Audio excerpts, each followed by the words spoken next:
warahmatullahi wabarakatuh. Waalaikumsalam. Allahu akbar. Allahu akbar. Allahu akbar. Allahu akbar.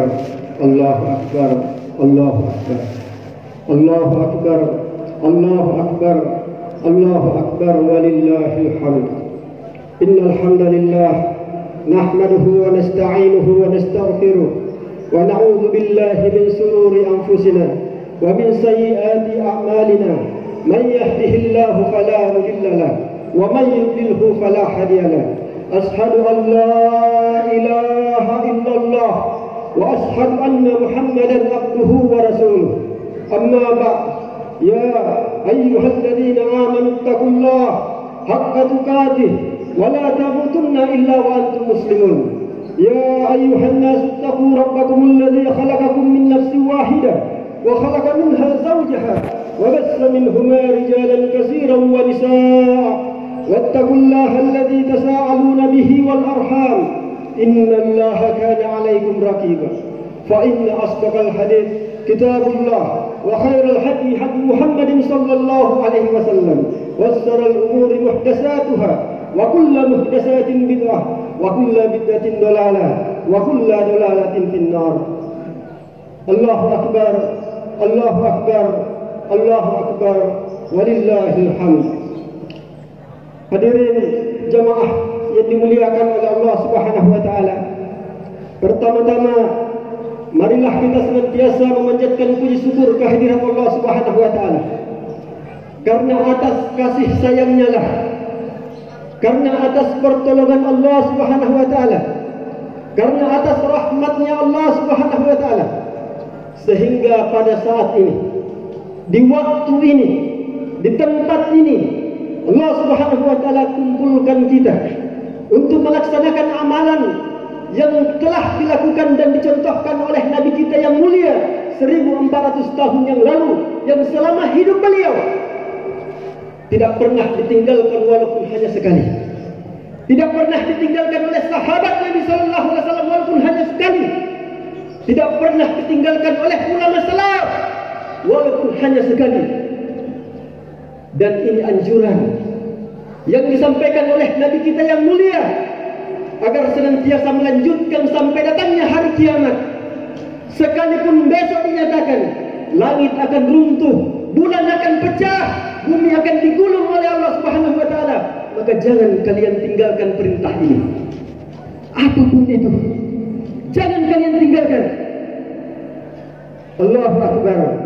Allahu akbar. Walillahil hamd. Rasulullah sallallahu alaihi wasallam telah mengajarkan kepada kita sekalian bagaimana cara untuk mendekatkan diri kita kepada Allah Subhanahu wa taala. Bukan menjauhi perintahnya, bukan menjauhi apa yang Allah ridhai, bukan jauh dari sunnah-sunnah Nabi sallallahu alaihi wasallam, tetapi kita harus mendekat kepada Allah Subhanahu wa taala. Dan ini hari disebut sebagai Idul Adha atau disebut sebagai Idul Kurban. Kurban artinya mendekatkan diri kita kepada Allah Subhanahu wa taala. Orang yang jauh dari Allah, inilah saatnya dia mendekatkan dirinya kepada Allah. Karena pengorbanan hari ini bukan hanya pengorbanan waktu, bukan hanya pengorbanan diri, tetapi juga pengorbanan harta. Allahu akbar. Allahu akbar. Walillahil hamd. Maka senantiasa kita memanjatkan puji syukur kehadirat Allah Subhanahu wa taala. Allah berikan kita kebebasan sehingga pada saat ini kita mampu berjalan ke tempat ini. Coba jamaah sekalian datang ke penjara sana. Lihat bagaimana keadaan saudara kita di sana. Bagaimana keadaan mereka saat ini. Mereka terkungkung di dalam penjara. Lihat bagaimana saudara kita yang ada di rumah sakit sana. Mereka tertidur tanpa bisa berbuat apa-apa. Mereka juga ingin melaksanakan apa yang kita kerjakan, tetapi mereka tidak sanggup. Coba lihat saudara kita yang ada di alam barzakh sana, yang sudah mendahului kita. Apa yang terjadi dengan mereka?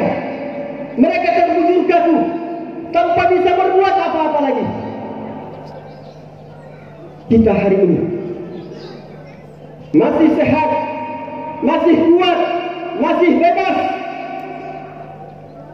dan masih diberi kesempatan oleh Allah Subhanahu wa Ta'ala untuk melaksanakan tugas yang sangat besar, perintah yang sangat mulia ini. Ada banyak saudara kita yang dia sehat, dia bebas, tapi dia tidak bisa melaksanakan apa yang kita kerjakan. Jaraknya pun tidak jauh dari tempat kita, hanya berukuran 2 kilometer dari tempat kita. Tetapi mereka tidak bisa mendengarkan khutbah, mereka tidak bisa menunaikan sholat Idul Adha. Mereka bebas tapi terpenjara. Mereka sakit tapi mereka sehat tapi nampaknya sakit. Ya, maka ini adalah suatu kesyukuran yang mesti kita agungkan Allah, kita sucikan Allah, kita besarkan Allah. Allahu Akbar, Allahu Akbar, walillahil hamd. Yang kedua, hendaklah kita senantiasa mengirimkan salawat dan salam kepada junjungan kita Sayyidina wa Maulana Muhammad sallallahu alaihi wasallam. Beliau adalah Rasul di antara seluruh Rasul yang paling mulia. Beliau adalah Nabi di antara seluruh utusan Allah yang paling memiliki derajat yang tinggi di sisi Allah Subhanahu wa Ta'ala. Beliau adalah Nabi yang paling banyak memiliki umat di antara seluruh Nabi yang lainnya. Dan asbab keberkahan Rasul kita, Nabi kita yang mulia, kita adalah umat yang terbaik di antara seluruh umat yang ada. Kuntum khaira ummatin ukhrijat linnas ta'muruna bil ma'rufi wa tanhauna 'anil munkari wa tu'minuna billah. Umat yang terbaik, sehingga kita kelak nanti di akhirat adalah umat yang paling awal memasuki surganya Allah Subhanahu wa Ta'ala, yang paling utama. Allahu Akbar, Allahu Akbar, walillahil hamd. Kemudian yang ketiga, hendaklah kita senantiasa meningkatkan keimanan dan ketakwaan kita kepada Allah Subhanahu wa Ta'ala.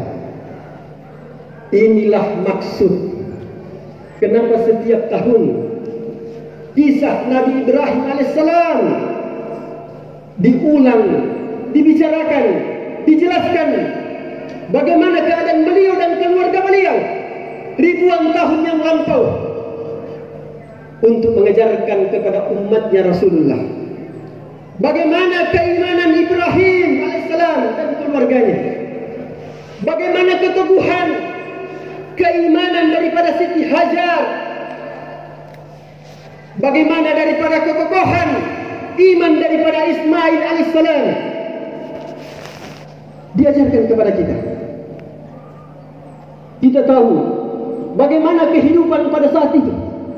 Mereka dikuasai oleh raja yang zalim, yaitu Namrud laknatullah alaih. Raja yang ketika dia berkata, perkataannya adalah kebenaran, siapa yang menyalahkan perkataannya maka dia akan dibunuh dan dipenjarakan. Itulah Namrud. Itulah Namrud. Ketika dia membentuk suatu hukum, maka hukumnya harus ditaati. Orang yang tidak mentaati hukumnya Namrud, maka dia akan ditangkap lalu kemudian dibunuh. Itu ribuan tahun yang lalu sudah terjadi pemerintahan yang zalim yang Allah ceritakan di dalam Al-Quran supaya kita paham, supaya kita tahu bagaimana kehidupan ribuan tahun itu. Tetapi anehnya dan sangat mengherankan, orang yang hadir pada saat itu, orang yang hadir di lingkungan Namrud laknatullah alaih, mereka membenarkan hukum Namrud, mereka mendukungnya, mereka membenarkan apa yang diucapkan oleh Namrud, sehingga Allah mengutus Al-Khalil, kekasih Allah Ibrahim alaihissalam, ulul izmi, bapaknya seluruh nabi, yang darinya lahir seluruh keturunan nabi. Darinya lah muncul Ishak, yang lalu kemudian muncul Nabi Isa alaihissalam.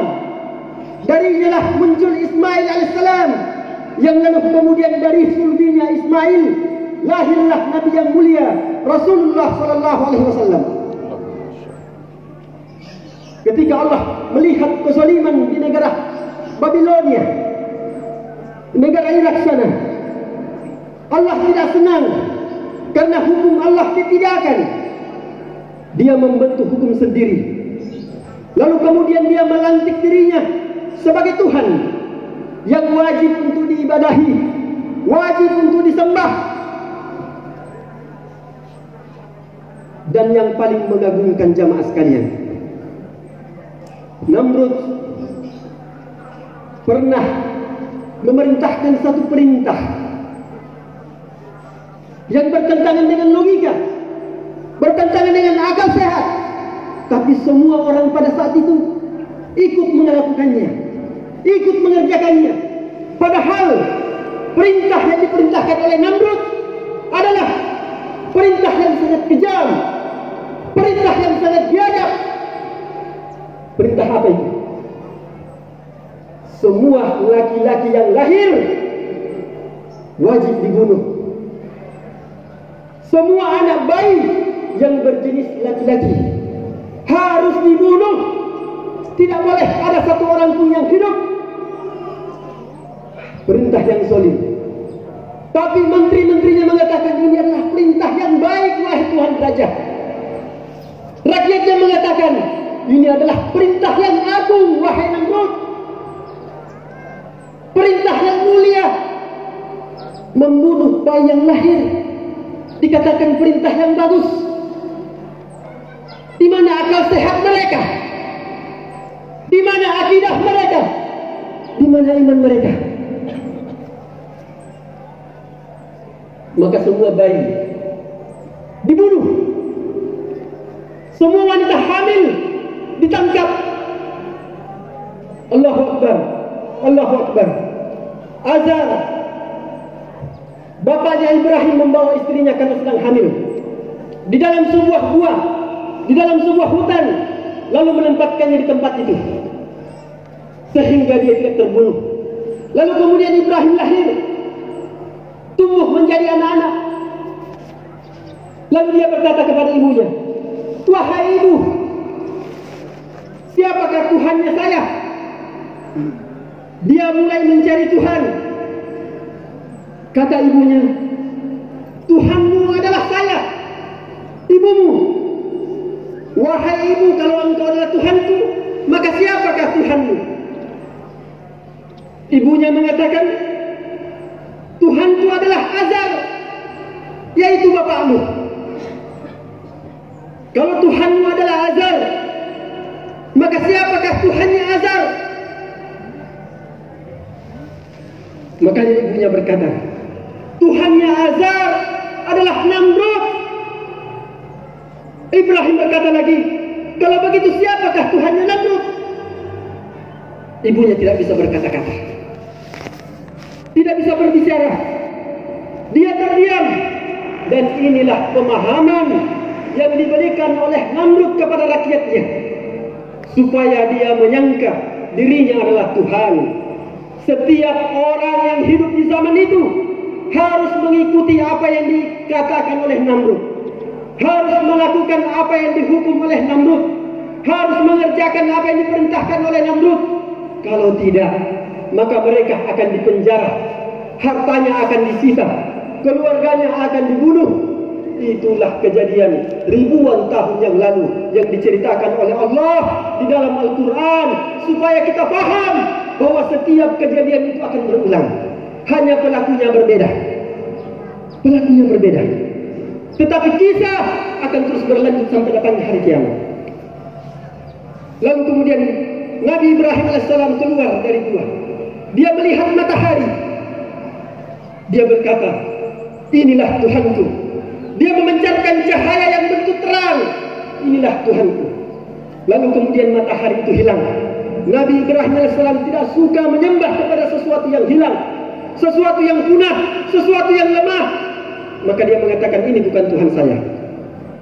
Pada malam hari dia melihat rembulan, menyejukkan hatinya, mengenakan pandangannya.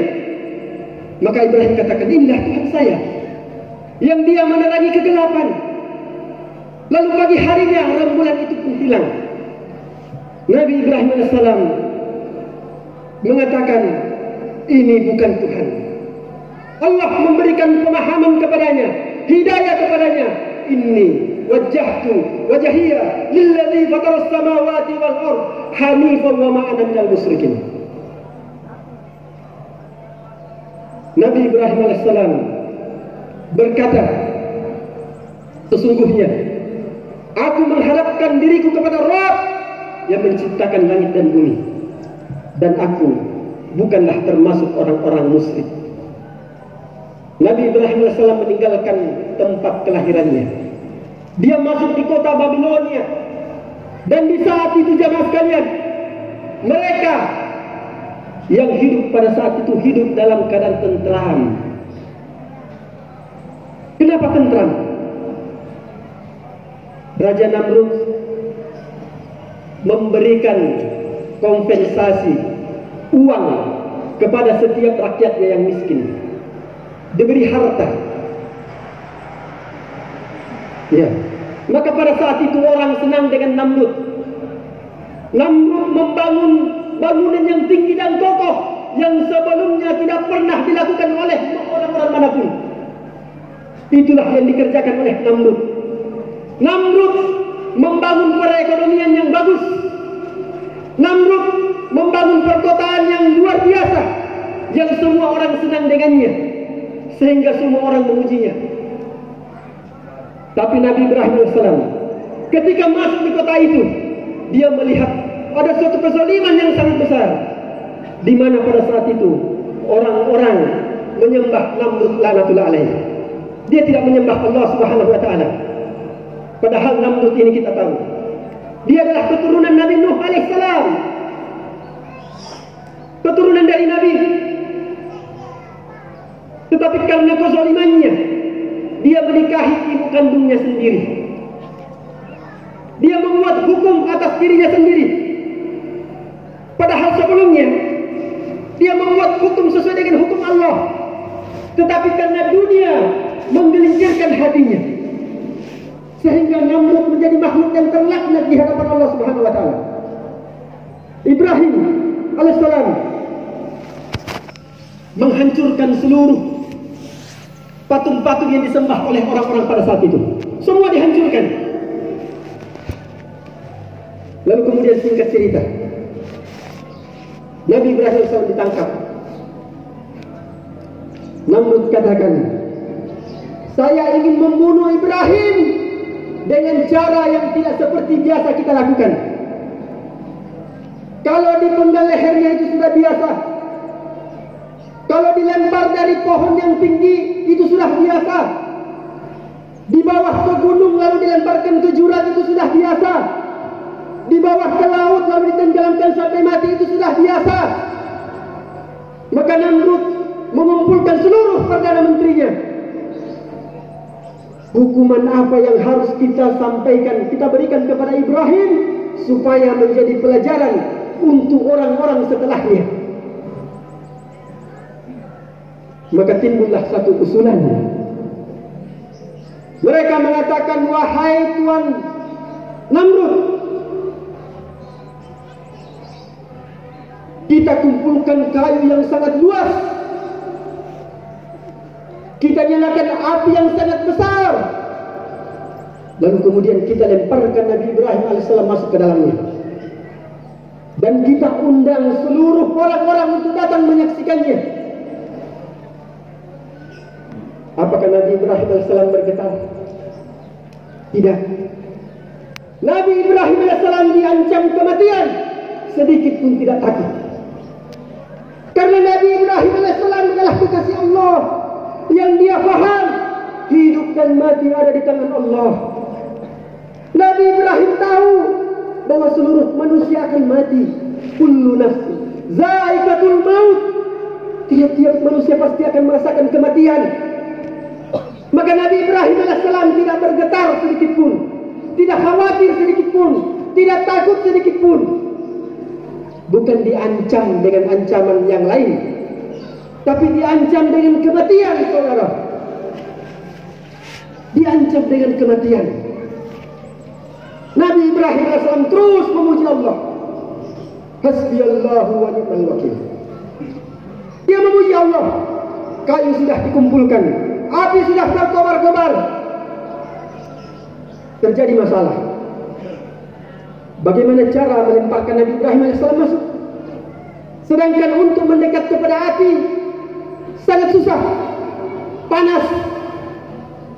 Maka orang-orang katakan buat ketapel, buat patek, dibuat ketapel yang sangat besar. Setelah dibuat, diikat Nabi Ibrahim AS di situ. Masalah kedua terjadi. Tidak ada orang yang bisa menarik itu ketapel, karena Nabi Ibrahim AS itu tinggi, 30 hasta, 15 meter. Badannya ukurannya 4 meter. Besar. Maka diperintahkanlah bapaknya Azar, karena Azar adalah orang kuat, tinggi, besar. Maka ketika hendak dilemparkan masuk ke dalam kobaran api, lihat bagaimana kekokohan Nabi Ibrahim AS dalam beriman kepada Allah. Datang malaikat penjaga hujan. Wahai Nabi Allah, jika engkau mau, saya akan menurunkan hujan sehingga apinya akan menjadi padam. Nabi Ibrahim AS tolak. Datang malaikat penjaga angin memberikan kabar yang sama. Nabi Ibrahim AS tolak. Hasbiyallahu wa ni'mal wakil. Allahu Akbar, Allahu Akbar, walillahil hamd. Lalu kemudian Nabi Ibrahim AS dilemparkan masuk ke dalam kobaran api. Siapa yang menolong Nabi Ibrahim? Siapa yang menolong Nabi Ibrahim? Bukan malaikat. Yang menolong Nabi Ibrahim AS adalah yang menciptakan malaikat, yaitu Allah Subhanahu wa ta'ala. Allah berfirman kepada api, Ya nar, kun bardan wa salaman ala Ibrahim. Wahai api, api yang berkobar-kobar, jadilah dingin dan jadilah keselamatan atas Ibrahim. Maka Ibrahim AS dibakar selama 40 hari 40 malam. Jangankan kulitnya, bulunya satu lembar pun tak ada yang tersentuh oleh api. Allahu Akbar, Allahu Akbar, walillahil hamd. Hadirin jamaah yang dimuliakan oleh Allah Subhanahu wa taala. Ujian tidak berhenti sampai di sini. Ujian yang kedua yang jauh lebih dahsyat, yang kemudian disyariatkan oleh umat Rasulullah sallallahu alaihi wasallam. Nabi Ibrahim AS berpuluh-puluh tahun tidak memiliki anak. Lalu kemudian setelah memiliki anak yang bernama Ismail AS, Allah perintahkan untuk membawa ke kota Makkah sana. Tinggalkan di tempat yang gersang, yang tidak ada kehidupan, tidak ada perumahan, tidak ada pohon-pohon, tidak ada manusia, tidak ada hewan, tidak ada mata air. Maka Nabi Ibrahim AS menurunkan di situ istrinya Siti Hajar dan Ismail alaihissalam ditempatkan di situ, yang sama sekali tidak ada kehidupan. Lalu kemudian Ibrahim pergi, tinggalkan anak dan istrinya begitu saja, dengan sedikit makanan dan sedikit minuman. Lalu kemudian istrinya berkata, wahai suamiku, apakah engkau hendak meninggalkan kami di tempat seperti ini? Nabi Ibrahim AS terus berjalan. Wahai suamiku, apakah engkau hendak meninggalkan kami di tempat seperti ini? Dia terus meninggalkan istrinya. Siti Hajar mengatakan, wahai Nabi Allah, jika ini perintah Allah, tinggalkanlah kami di tempat ini, karena Allah Subhanahu wa ta'ala tidak akan menyia-nyiakan kami. Nabi Ibrahim AS berbalik ketika mendengar Nabi Allah, ketika mendengar nama Allah disebutkan. Apa kata Nabi Ibrahim? Wahai istriku, sesungguhnya ini adalah perintah Allah. Ini adalah perintah Allah. Allah memerintahkan saya untuk membawamu ke tempat yang gersang, lalu kemudian meninggalkanmu di sini dengan hanya sedikit makanan dan minuman. Allahu Akbar, Allahu Akbar, walillahil hamd. Setelah itu Nabi Ibrahim AS pergi. Siti Hajar, makanan yang sedikit sudah habis, minuman yang sedikit sudah habis. Ismail pun menangis kehausan, menangis kelaparan. Maka Siti Hajar berusaha untuk mencari air. Maka dari Safa, Bukit Safa, dia melihat di kejauhan sana, di Bukit Marwah, ada air. Padahal itu hanya pandangan saja, itu hanya fata morgana saja, tipu muslihat. Maka dia berlari-lari kecil yang disebut dengan sa'i. Berlari-lari kecil dari Safa ke Marwah, diulang sampai 7 kali. Dari Marwah dia melihat di Bukit Safa ada air. Sesampainya di sana tidak ada. Terus berjuang, terus berusaha, terus berikhtiar. Lalu kemudian setelah itu dia memasrahkan dirinya hanya kepada Allah. Tidak ada lagi tempat meminta selain kepada Allah. Tidak ada lagi tempat usaha selain hanya bergantung kepada Allah. Tidak ada. Maka dia pasrahkan dirinya hanya kepada Allah. Hadirin yang mulia, setelah itu Allah keluarkan mata air dari kaki Ismail alaihissalam. Setelah Hajar melihat keluar air yang terus memuncrat, yang tidak habis-habisnya, lalu kemudian Siti Hajar katakan, Zamzam, Zamzam, Zamzam. Berkumpullah, berkumpullah, berkumpullah. Air itu yang sampai hari ini kita minum di sana dan tidak akan pernah habis sampai datangnya hari kiamat. Sa'i hari ini ketika kita pergi haji itu kita kerjakan dan disunnahkan oleh umat Rasulullah SAW. Lalu kemudian tidak cukup sampai di situ. Setelah besar, Nabi Ibrahim disuruh sembelih, diperintahkan untuk disembelih. Anak yang disayangi, anak yang didambakan, anak yang dicintai, Allah perintahkan untuk disembelih. Maka dia sampaikan kepada istrinya, wahai istriku, Allah memerintahkan untuk menyembelih anak kita. Kata istrinya, kerjakan, itu baik. Dia katakan sama anaknya, wahai anakku Ismail, Allah memerintahkan kepadaku untuk menyembelihmu. Kata Ismail, wahai ayahku, engkau akan mendapati aku dalam keadaan anak yang soleh. Kerjakan perintah Allah, itu bagus. Maka dibawalah ke Mina. Dibawa ke Mina. Kata Ismail, wahai ayahku, jika engkau sudah menyembelihku, bawalah pakaianku pulang ke rumahku. Berikan sebagai hadiah untuk ibuku. Tetapi sebelum engkau menyembelihku, lepaskanlah pakaianku. Jangan sampai terpercik darahku yang kemudian membuat ibuku menjadi sedih. Wahai ayahku, ketika engkau selesai menyembelihku, laranglah anak-anak kecil datang bermain-main di sekitar rumah kita. Jangan sampai ibuku melihatnya. Jangan sampai ibuku melihat anak kecil tersebut sehingga dia bersedih, sehingga hilanglah keikhlasan di dalam hatinya. Jangan biarkan anak kecil bermain-main di sekitar rumah kita. Hadirin yang mulia, semua malaikat takjub. Maka Allah perintahkan kepada Jibril alaihissalam untuk membawa seekor kambing dan menggantikan posisi Ismail alaihissalam. Allahu Akbar, Allahu Akbar, walillahil hamd. Apa kata Jibril? Allahu Akbar, Allahu Akbar. Jibril pun takjub. Apa kata Ibrahim? La ilaha illallah. Apa kata Ismail? Allahu Akbar, Allahu Akbar, walillahil hamd. Aqulu qawli hadza wa astaghfirullahal azim wa li sairil muslimin wal muslimat. Innahu huwat tawwab.